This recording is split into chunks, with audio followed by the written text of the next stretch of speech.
the theme. We've got to plug the theme into the story. Try and do it together with 14 other people. So you can get a story. If there are questions, we can think about Chametz, Pesach, anything. Okay, if it crops up on the way. Yeah, this is a little work. But it's good work. Huh? It's good work. It's good work. Why is it good work? You do it for a different reason than a normal housework that you do. Yeah.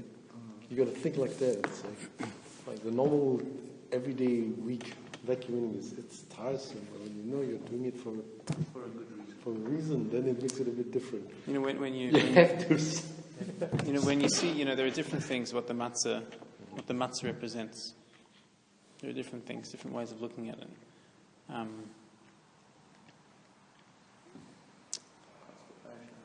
Maybe I'll give a few.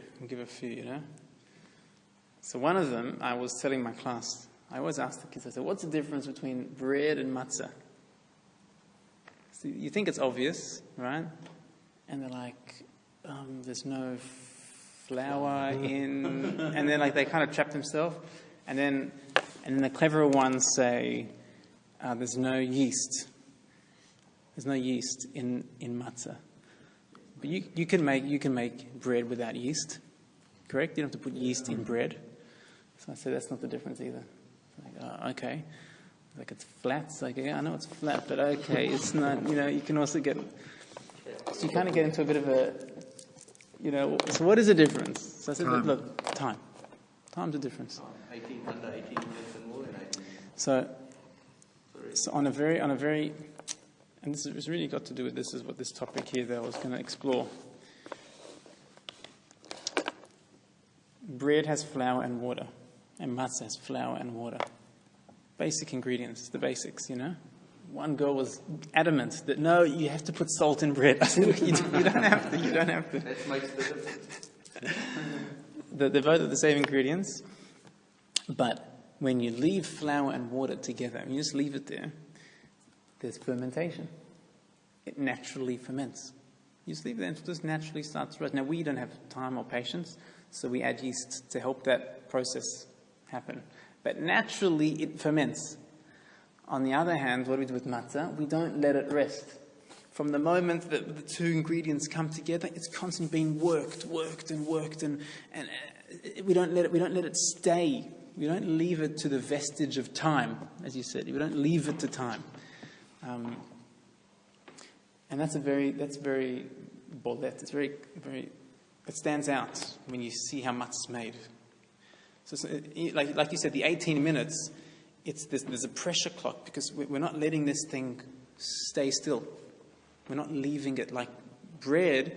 You leave it, right? You find a nice warm place and you just leave it to time. Okay, that's a difference. We've got a difference. So now, what's the... Can I be in kindi? Little holes and the bread doesn't. Yeah. But now, what's the significance of that? It's is that kind of from the point of view of symbolism, or?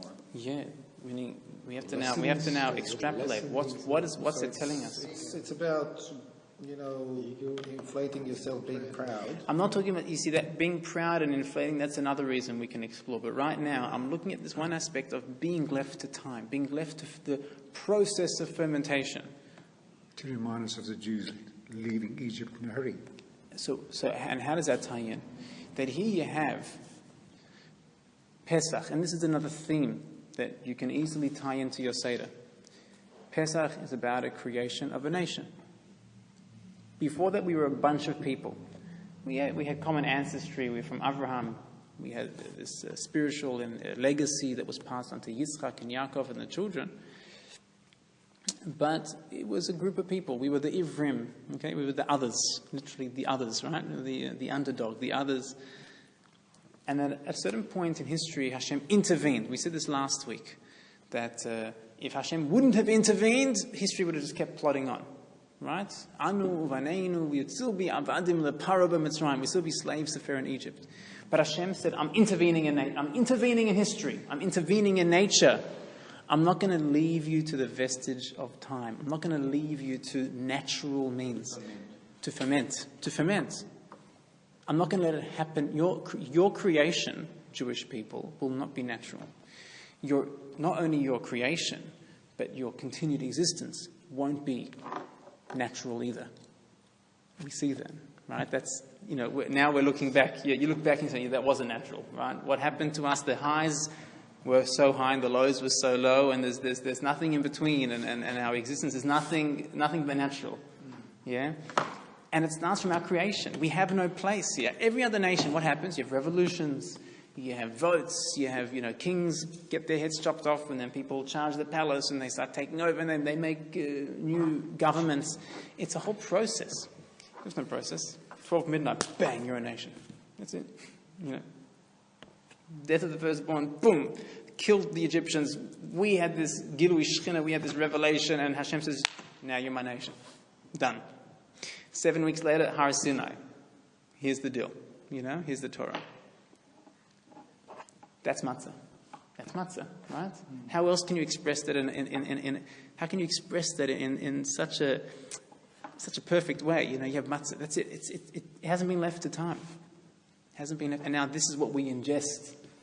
That's what we ingest over Pesach.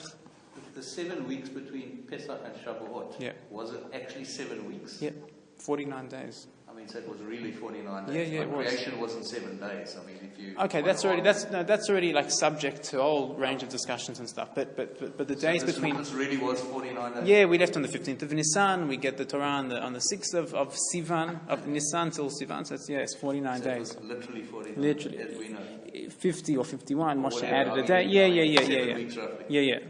Yeah. So, you could say very simply, from leaving Egypt, we became a nation physically, and then getting the Torah at Mount Sinai, we became a nation spiritually, right? First you have to be physically free, but you're not really free yet, right? Even if you take the handcuffs off you take the proverbial handcuffs off the prison, he's not free yet. You have to, there's still time. That could be the 7-week process of now actually coming to that recognition. And that's in the matzah. That's in the matzah. And to eat the chametz, you can now see, not the chametz. I don't want to be left to time. I don't want to be left to any of the instruments of nature. No, just Hashem's involvement is in my creation, And just like the first week of a baby's life, after they're born, it's essential. It's a question of life and death, right? The baby's born, and every little thing is very important. They're watched intently in the hospitals, and everyone's very, have to be very careful. It's a very precarious time, So too with the creation of our nation. That's the first 7 days. We tap into that every year. The first 7 days of our existence, you have to be very careful. You can't have chametz. You don't want any of that stuff in your diet, in your spiritual diet. It's poison for you. Afterwards, babies can already start eating other stuff. You can already introduce other things, right? But at the beginning, you have to, sorry, he's not having any peanut butter for the first 2, no strawberries. Like, why strawberries? No, strawberries out, it's not in, whatever it is nowadays, But, so that's one thing about matzah. And the other thing, so you can, and the other thing, of course, like you said, that this concept of bread being puffed up, that matzah, what you see is what you get, WYSIWYG. What you see is what you get. Whereas with bread, it's really the same thing, but it's just puffed up. So that's the concept of ga'ava, of pride, of haughtiness. It's the meanness. It's the But it's full of air. Full of air, right? So now, but I'm telling you this for the following reason. When you talked about cleaning for Pesach, so if you're just cleaning and you're scrubbing for chametz. Okay, you're doing a good thing. You're cleaning for chametz because we don't want any chametz, right? But we've said before, we've had some shiurim before when we talked about our intentions as we're doing an action. If your intention is to clean out the ga'ava, the pride, this fact that the whole world revolves around me, right? You think of the bread being puffed up, and now you're scrubbing the walls of your house. But there are other walls of the house. It's what do they call it? The batei halev. Is that how you say it? Yeah, batei lev. The chambers of your heart. Yeah. You think, this is where the real work is taking place. Scrubbing the ga'ava off me. And that takes a lot more work. That's a lot more sweat that a person needs to scrub inside and the things that are getting in the way between us and other people, us and Hashem, the ga'ava, or whether it be the concept of, maybe, if you try and think the concept of, Hashem's involvement in our creation as opposed to just being left to cause and effect and nature, right? That's fermentation, cause and effect. It's a very chemical process, Where do I place myself in the world? Do I see Hashem's hand in my creation and continued existence? Or am I just going with the flow and I just subjugate myself to cause and effect? So as you're scrubbing, you could be thinking the most holiest of thoughts. It's a whole different cleaning for Pesach. Also, after the cleaning, it's like from Avadut Leferut. Once you finish work, right? So I think that's it's teaching you. I think if we pay attention to the work and the sweat, and we think, I have to give at least that amount back to myself. What can I do to scrub myself as well?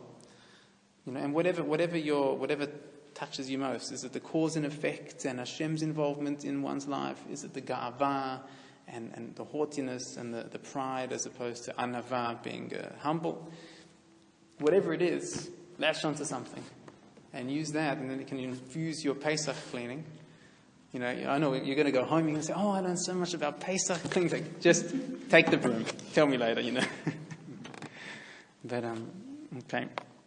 So that's a nice idea you can use on Pesach for your matzahs. And that's when we say that in the Haggadah, when we speak about matzah, just to tie specifically in, we hold up the matzah, and we say, matzah zu anu sha'anu ochlim al shumma. What's this all for? Al shum shelo hispik be'tzeikam shel avoseinu lehachmitz, that because the dog, our forefathers didn't have time to become leaven before the King of Kings, the Holy One, blessed be He, revealed Himself to them and redeemed them. Right? So you can bring that into here. That's the concept of not letting be machmitz. Hashem didn't, right? We weren't just left to the vestige of time and cause and effect. Rather, what happened? Hashem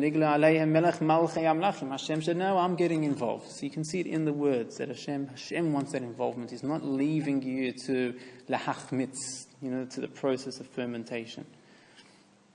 Right. Okay, so that's I guess a deep understanding about matzah. And then we ingest it. There aren't many mitzvot that we eat. It's important to know there are mitzvot that we wrap around us. There are mitzvot that we shake, right? There are mitzvot that we can sound to the shofar. Even on Shabbat, it's a mitzvah. What's that? We smell, right? On Shabbat, there's a mitzvah that if you eat, when you make to have bread, right, with the meal, right, that it's a mitzvah to have meals on Shabbos, but it's not the mitzvah per se isn't the ingesting of the challah, right? Matzah is unique in that we're actually taking the chayfetz shel mitzvah, the chayfetz shel mitzvah, the actual object of the mitzvah, and eating it, right? It's a mitzvah on Shabbat just to have the loaves of bread, and that enhances the Shabbat, and it's not the mitzvah to eat the bread, you know what I'm saying? So matzah is actually very unique in that we're taking whatever this matzah symbolizes, and whatever that concept, the deep concept is, we're actually ingesting it. It becomes part of us, right? What you eat becomes part of you. It becomes part of you. So whatever you're thinking about while you're eating the matzah, it's very important. You make the bracha. It's a very important time, and you're ingesting this. You're ingesting the concepts inside of us. So it's quite a beautiful thing. So I want to show you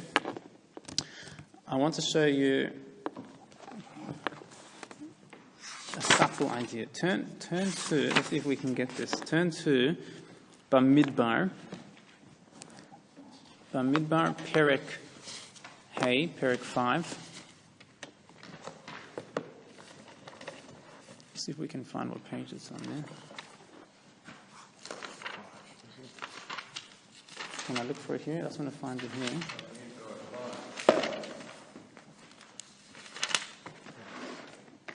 Page 750. And then sentence 12. Yeah. So, it's on the top of page 754. Actually, we'll go from just the sentence. Yes, look at sentence 11. It's the page before.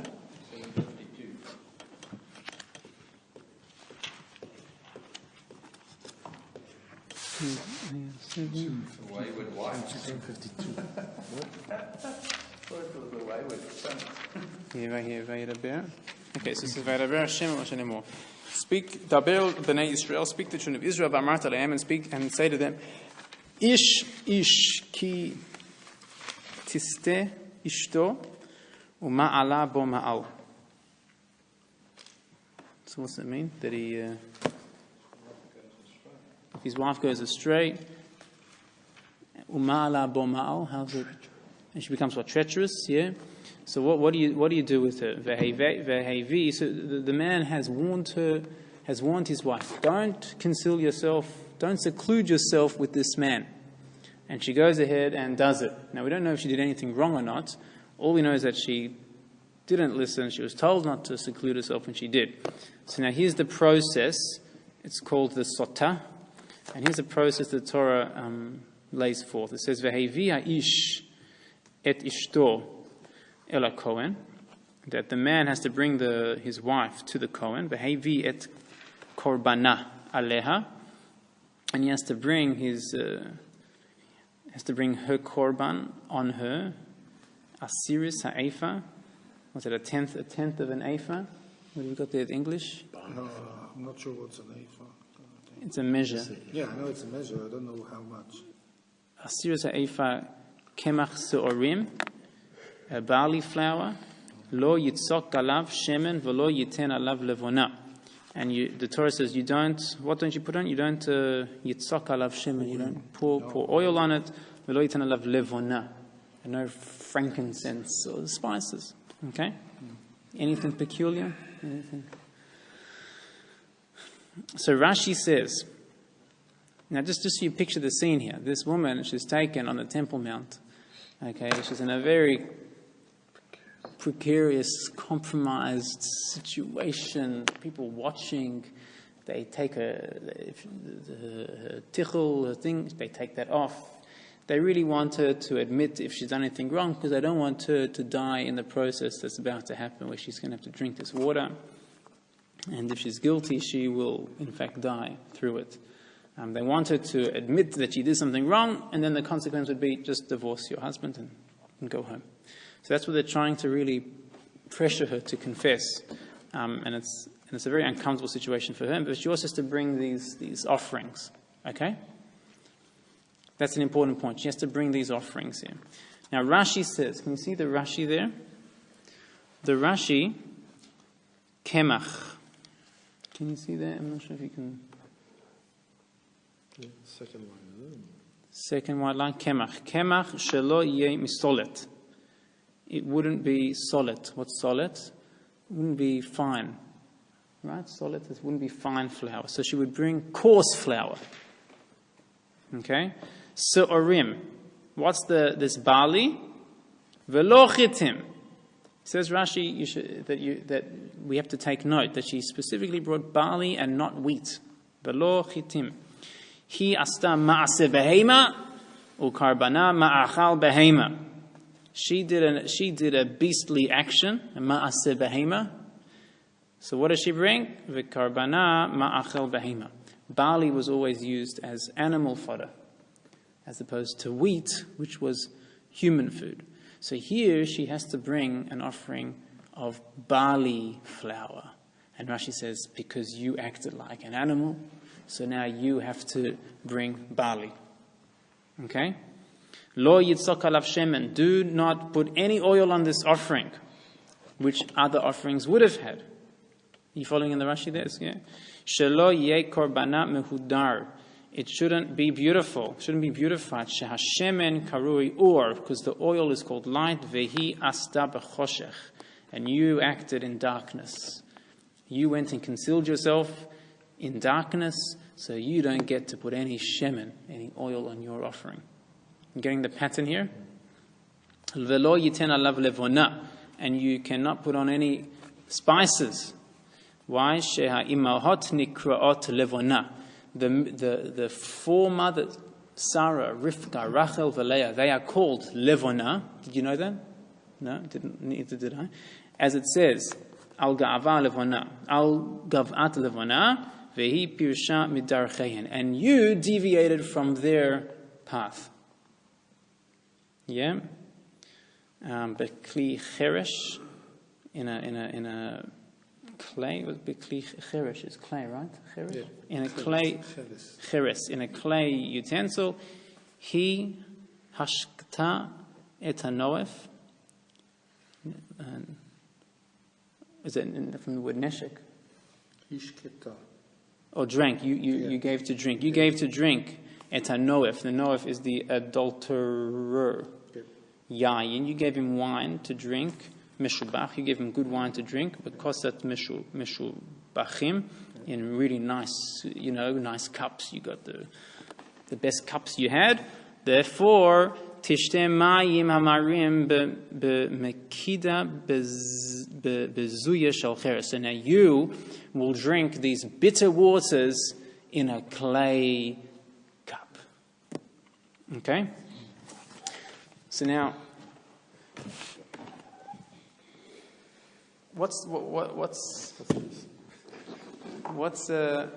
are your first impressions of this? So you were found out about a certain case of a woman who needs to be brought to the Kohen, and to ascertain, the whole test that's about to happen is to ascertain, really with a godly sign, whether or not she committed adultery or not.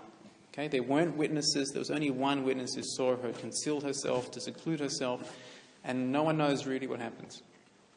And hence the man now brings her to the Kohen for this godly intervention procedure.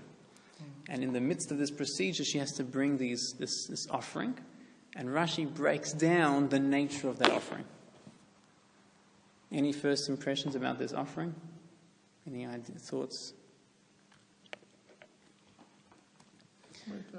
I think that basically what it says that whatever you did, this is in the way that you're going to be tested at the same... Right, that you're not going to... Now, I guess here's the big question. When this lady is standing there... and no one knows if she's guilty or not. No one knows if she's guilty or not, but I want to now look at this. What we're being told that the things that are there are absent, the barley and the lack of oil and the lack of the frankincense, that's to what? To indicate all these different things. Yeah? So it's like being the essence of her. But who's meant to realize this? Who's meant? What I just told you.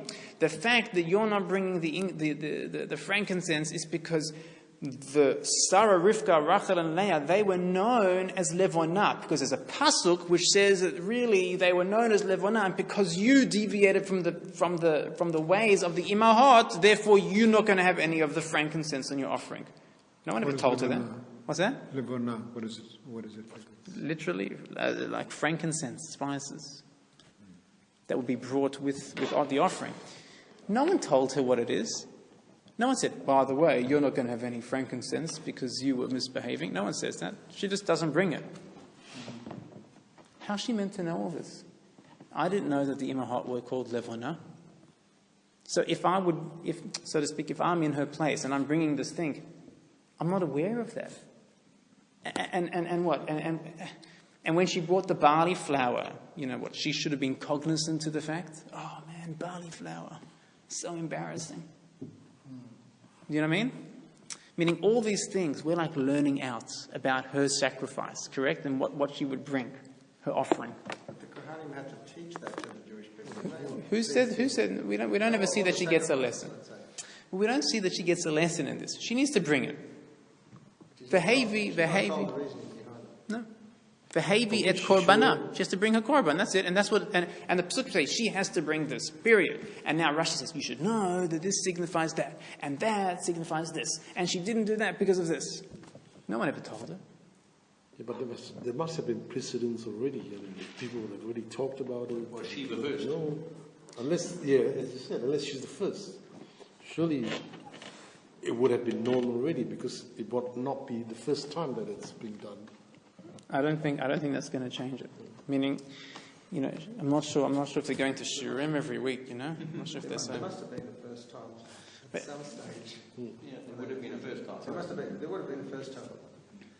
Yeah, I mean, it does say here that this is the only halachic procedure that depends on a supernatural intervention. Yeah, that's already a separate point in that why we even needed this test.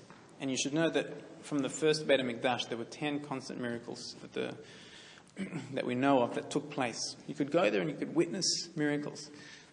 With the destruction of the first Beit HaMikdash, 9 disappeared, and only 1 was left for the whole duration of the second Beit HaMikdash, all up till the year 70 CE. This one. Why? Because it maintained the purity of the Jewish house. A man would know for certain. Even if a man would take the woman to court, she was secluded, and I'm telling you, and I've got witnesses. At the end of the day, you don't know. You don't know. Literally, only God knows. Yeah? So there, God says, I'll tell you, don't worry. If she doesn't die, I'm telling you. I'm God, I'm telling you, she's good. And then you can rest assured, okay? That kept the Jewish family unit pure, This miracle stayed during Bayit Sheni, during the second Beit HaMikdash. But notwithstanding what you're saying, that you're saying maybe she learned about it, this, that, we're all trying to draw at straws. Maybe she could have read about it in some, art scroll book. Besides the fact that probably didn't take place, okay? But I'll ask it differently. Teach these lessons in a more explicit way. Yeah? Teach it more explicitly. If you want to tell a Maisa Behema, so say maybe the Kohen should bring out a cow, and he should point to it and say, you acted like this, Harei at kapara hazot. I don't know, whatever it is. It doesn't say that. Rather, she has to bring barley flour, which is animal fodder, which it's like, it's very subtle. Okay? You see, so I'm asking the question from a different angle there. Maybe the idea behind there is that you mustn't embarrass somebody in public, as it were. She was embarrassed. We learn here. You know what they did? It says the Torah says, you look in the Psukim, it says they would take off her sheitel. They wanted to embarrass her. The whole process was purely for embarrassment in order for her to say, you know what, I did do it. Okay, fine. I was with the guy. And then they say, okay, good.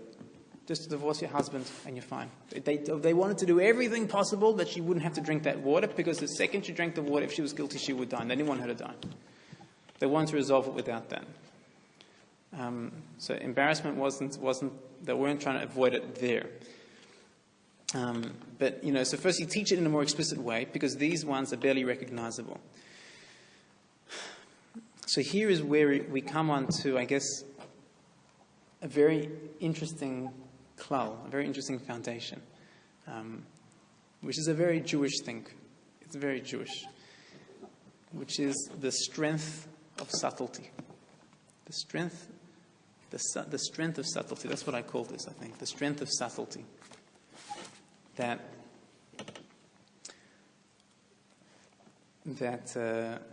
the actions, what I write here, that the actions, they're not as weak as we think. Okay? Even though we may not feel them, we may not be swayed by them, right? But they're there. And they have an effect. They have an effect on the nefesh of a person. They affect the person, the neshama. They're able to penetrate and to actually affect the person, even without their knowledge, which is interesting. In this book, Shiur Das, he wants to say that, he says, sometimes you see a person holding an object, and he says, without even thinking, they just break it. They just break it, they'll just crush it. He says, if you ask them, why do you do that? They'll be like, I don't know, I'm just holding it. He says, but it's coming from a deep point inside of them. It's coming from somewhere deep inside of them. They may not even see it. They may not even recognize it themselves. He even talks, what we would call Pavlov's dog. The idea that the experiment with Pavlov's dog. It's a psychological experiment. It's a guy called Pavlov, and he had a dog. And what happened was what happened? when do dogs salivate? You feed them and they salivate, or they salivate before they get it. Before. So yeah, what would he do? He would like get the food out for the dog, and they would salivate, and he would feed the dog, right? But when he fed them, he would ring a bell, and he would do that process many times. Bring the food out, they would eat, he'd ring the bell. Again, the order could be a bit where he rang the bell exactly, until after many days of this, he just rang the bell, and the dog salivated. It's called Pavlov's dog, right? It's like you've been conditioned, right? Conditioning, exactly. So you see there that subtlety. It gets inside of the dog, but also a person. You hear the bell and you just get excited. Like it's a deep thing inside of a person. He says that's also why a person can act in many different types of ways, because you never know what's beneath the surface. But so why is that? Why is that the case? That's really what's interesting here.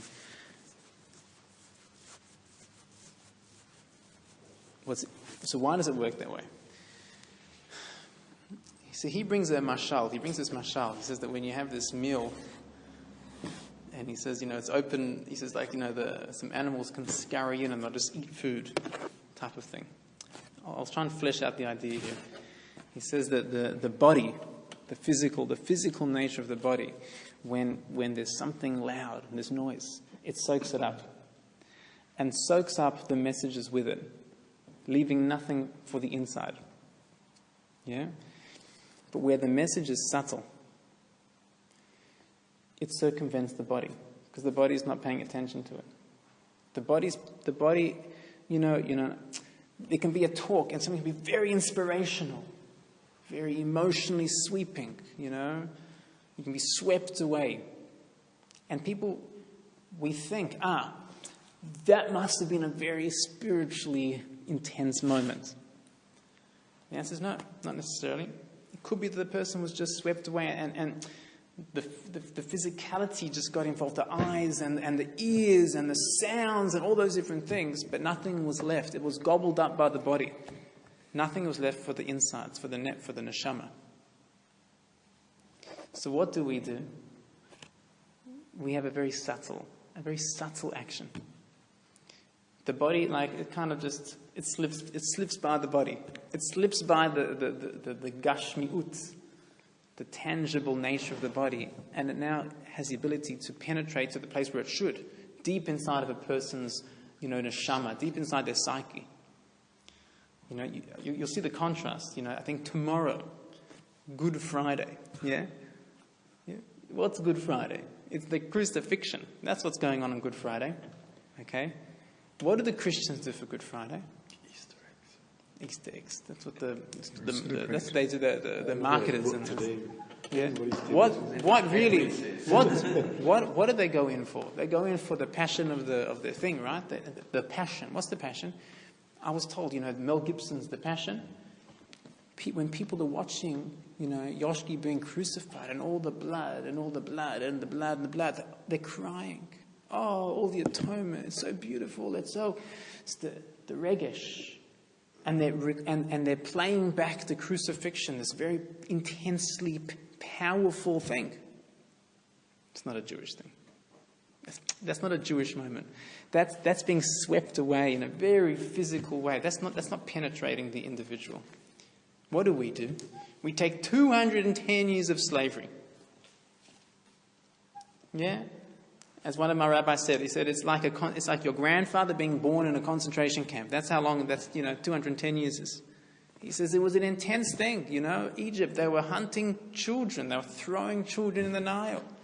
You see that scene from Schindler's List where where the doctor goes in and he takes his stethoscope. Someone mentioned to me, an instrument of healing, and how the doctor takes his stethoscope and listens for Jews hiding in the attic, hunting down children. That's the Egyptians.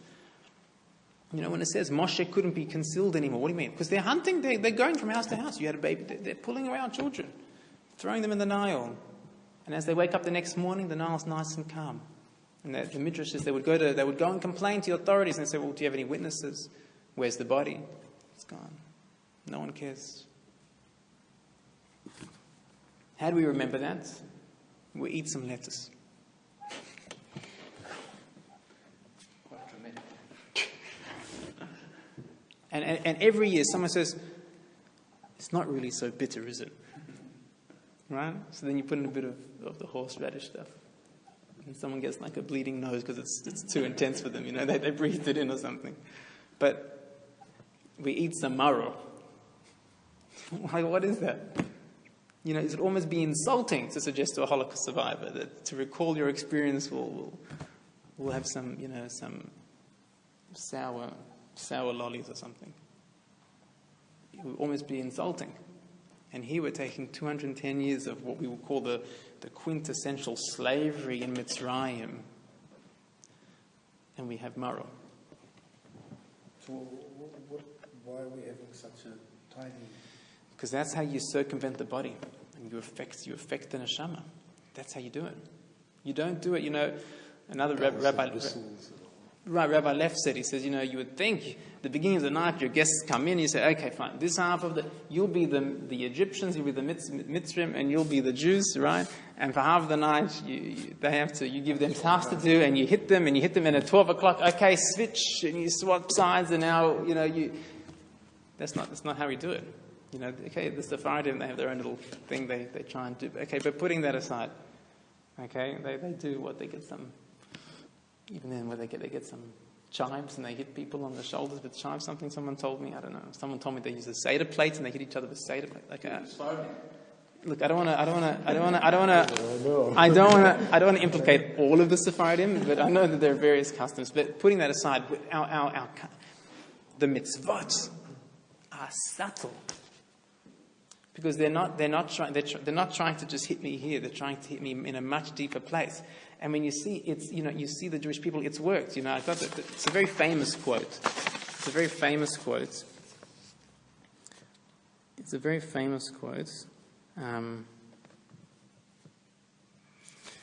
But I thought it could bring this together as well. He says, this is from Mark Twain, and he says, if the statistics are right, the Jews constitute but 1% of the human race. It suggests a nebulous, dim puff of stardust lost in a blaze of the Milky Way. Properly, the Jew ought hardly to be heard of, but he is heard of, has always been heard of. He is as prominent on the planet as any other people, and his commercial importance is extravagantly out of proportion to the smallness of his bulk. Again, it's like this notion of the smallness of he's so small. It's so quiet. His contributions to the world's list of great names in literature, science, art, music, finance, medicine, and abstruse learning are also a way out of proportion to the weakness of his numbers. He has made a marvelous fight in the world in all the ages. He has done it with his hands tied behind him. He could be vain of himself and be excused for it. The Egyptian, the Babylonian, and the Persian rose, filled the planet with sound and splendor, then faded to dream stuff and passed away. The Greek and the Roman followed and made a vast noise. This whole concept of, that's the noise, the splendor, grandeur, castles, right? But it doesn't last, right? But they are gone. Other people have sprung up and held the torch high for a time, but it burned out. And they sit in twilight now or have vanished. The Jew saw them all, beat them all, and is now what he always was, exhibiting no decadence, no infirmities of age, no weakness of his parts, no slowing of his energies, no dulling of his alert and aggressive mind. All things are mortal but the Jew. All other forces pass, but he remains. What is the secret of his immortality? I think another explanation of that is that it's the law of entropy. The law of entropy is that the physical world heads towards decay. If you leave a plant, it dies. If you leave a child, it starts dying. You leave a person, that's what happens. You leave a building, and it starts to decay. You can't get around that. That's a law of nature. The physical things decay. But something that is ruchani, that is spiritual, doesn't decay. It's called nitzchi. It's eternal. And neshama doesn't decay. It doesn't decay. So when you now are hitting the neshama, you're hitting something that doesn't decay. You're giving. If you're moving your neshama forward, if you're enhancing your neshama, that sticks forever. But if you're just trying to hit the body, if you're just trying to impress the body, show a bigger movie, a more impressive crucifixion, and now we've got more blood and guts, we've got better effects, it's hitting the wrong place. By definition, it has to decay. If you're only trying to hit the physical, so physicality decays. It won't last. It will go. The inspiration will fade. Unless you're hitting something, your goal has to be to hit the neshama. And that's what the mitzvot are doing. And we can't underestimate the progress of even a small something that affects us. A new insight, a new insight into matzah. It's not small anymore. If it's a physical progression, so you go, oh, it's only a little bit more. But if it's on your neshama and it's for eternity, so you've now moved yourself forward. You've now enhanced your understanding of matzah. Matzah, the concept of Hashem's involvements. It's a whole new way of looking at it. Now your whole way of looking at life could be different. Something happens in life. Let me make this a matzah moment. It's not going to be just cause and effect, but Hashem's involvement, just like he was in Egypt when I ate the matzah up, ingested it, and slowly, this abstract idea can be in the physical. I think Rabbi Tatsi says, the name Yaakov, Yud Akev, Yud Ayin, Yud Ayin Kuf Bet. So you have Yud. He says the Yud, that little tiny, that's from like the highest point in creation, that little spark from above. What's Akev? Yehil. That thing that hits the ground, the earth, the physicality. That's what the Jew does. He takes from the highest point and he brings it down into physicality. But it's a process.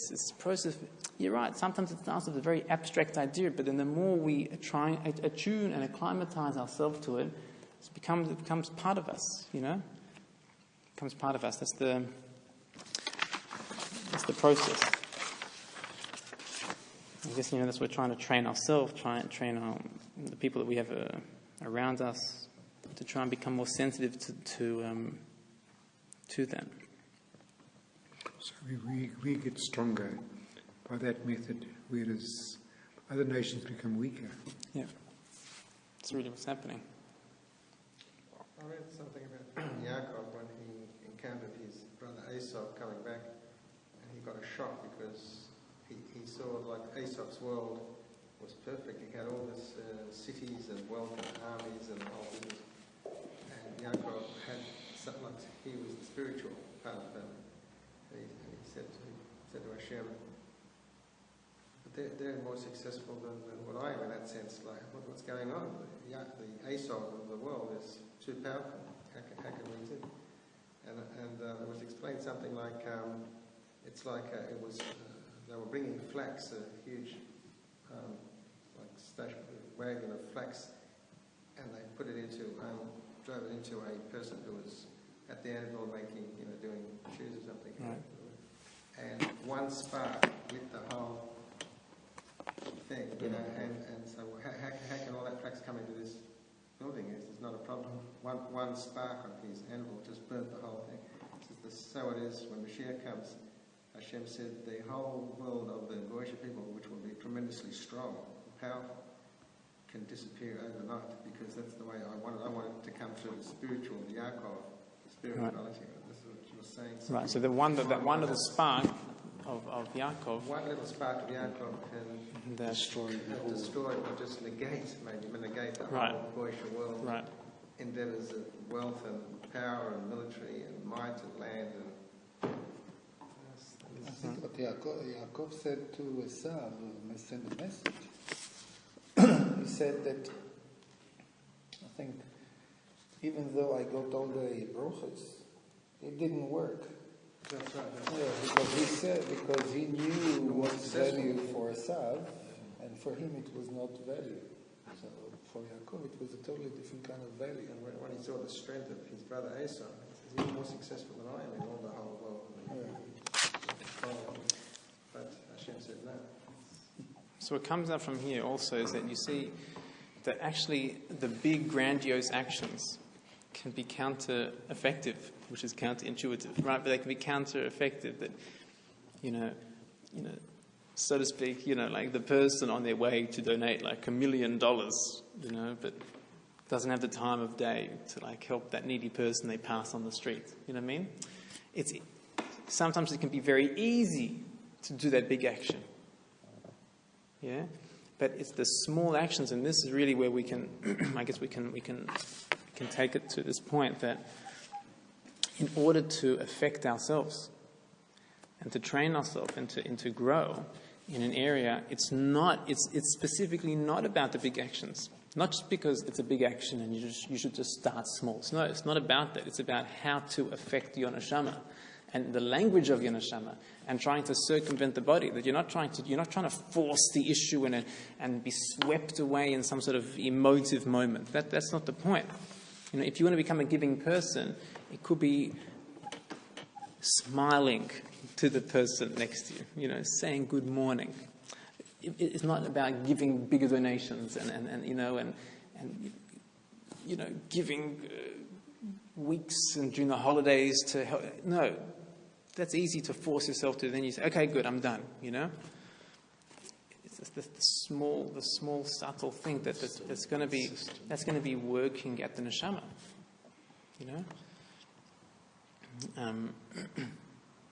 And from the flip side, Rav always said, he says, when it comes to midot, characteristics, so this is how they work, because they're coming from a deep place inside of a person. And that they come out. That for example, ga'ava, haughtiness, isn't just expressed in a very obvious way.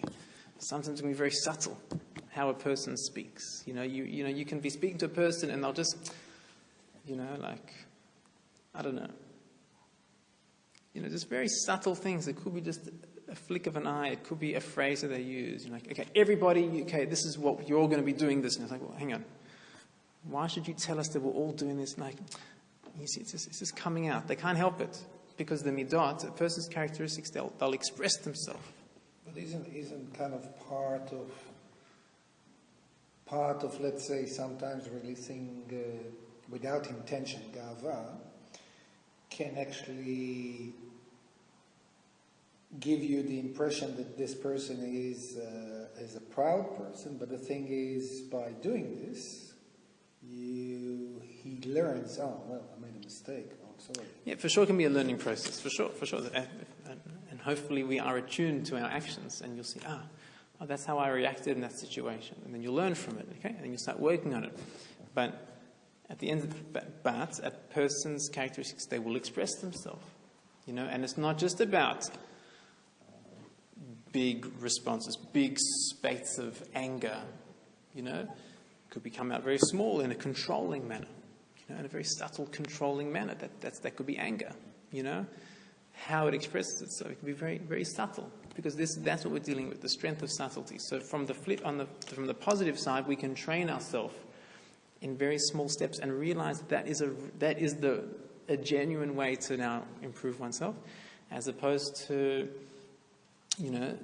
from a negative aspect, don't just think. I think this is really what I'm trying to say here. Don't just think that because I'm not reacting in a really bad way, in a very haughty way, or with a lot of anger, and I'm not bashing and smashing things, then I must be okay. No. It will express itself in the most minute of ways. And that midah still exists. It's not about big or small, because it's there. That's the whole point. It's there. It's part of the neshama, and it needs to be worked on, it needs to be improved. Sincerity. What's that? Sincerity. And we can often pick that up in other people, right?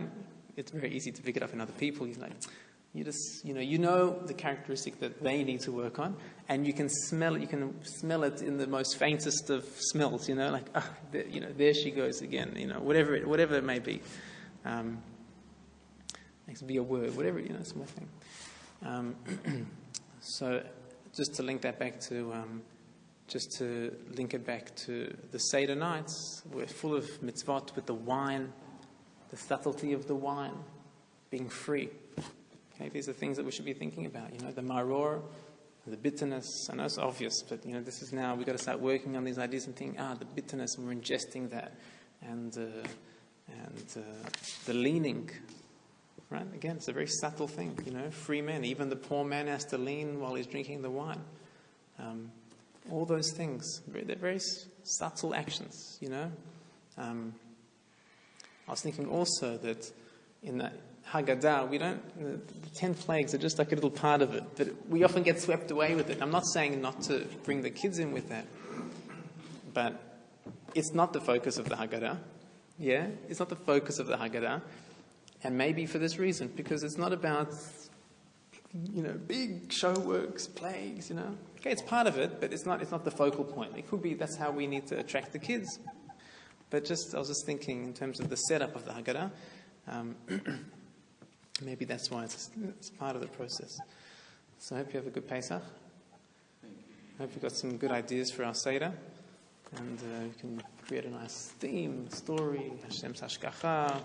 We can appreciate the mitzvot of the night, appreciate the subtlety and how it's affecting us in a deep way. And hopefully we'll be able to really ingest it in a meaningful way and be able to pass it on to the people around us. Kol hakavod.